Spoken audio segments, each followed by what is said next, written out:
Jennifer, great to have you along. Just as we thought travel was going to get going again more broadly, borders have slammed shut again. How hard is this going to hit the industry? Well, it's hugely disrupting. So many travelers now are stranded across the globe as borders are being closed. It's very disrupting, and it's the last thing the struggling travel industry needed. Just as figures were beginning to rebound, October, finally, we were starting to see more international holidays being planned. And now this has just ripped the rug out from underneath all of the tour operators and travel industry. Yeah. Given how prolonged this pandemic has been, how hard has it been to retain workers in the industry? Have they moved on to find other employment, understandably? Absolutely. So many tour operators, hotels, hospitality workers have had to find other work. So it's very difficult to bring them back in. And some travel companies are going to extreme lengths to try to retain staff. One cruise line is actually paying up to 30% more to their medical staff simply to retain enough to operate. Yeah. When it comes to planning, for these kind of eventualities, how closely has the industry been able to work with government to try and create an industry that is safe, that has those kind of protocols in place so that borders don't have to constantly shut? Well, I think the travel industry has really been at the forefront of trying to work with governments to try to stay ahead. There's so many protocols, the PCR test, the lateral flows, everything has really been trying to make the experience as safe as possible. But the governments are also simply trying to react to what's been a rapidly moving situation. And how much support broadly has the industry got? Certainly we know here there has been a lot of financial support.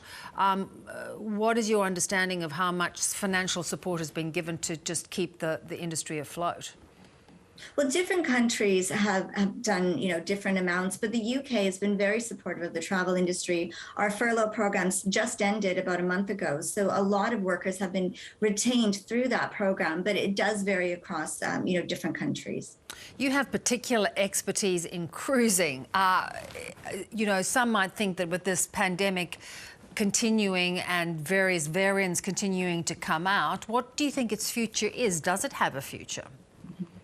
It's been interesting with cruise in particular because that was the beginning of COVID within travel, and the industry's had a really negative narrative around it in terms of, cruise ships as petri dishes, that kind of narrative.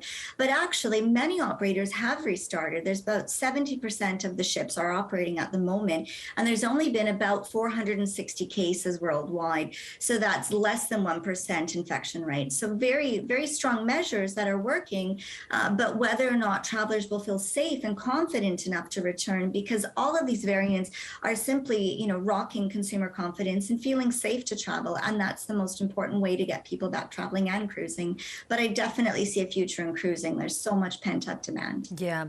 To that point, do you think many people will sort of self-censor their decisions about travel because of the ongoing uncertainty? It can turn into a very costly holiday if you're forced to quarantine for weeks on either side. Well, this is a huge problem for the travel industry across the world right now. Domestic travel is seen as so much safer and is perceived as safe and less difficulty with quarantining across the board. But really, internationally, we need to get people traveling to boost the economies. So it is a barrier. Jennifer, lovely to have you on. Thank you so much. Thank you so much.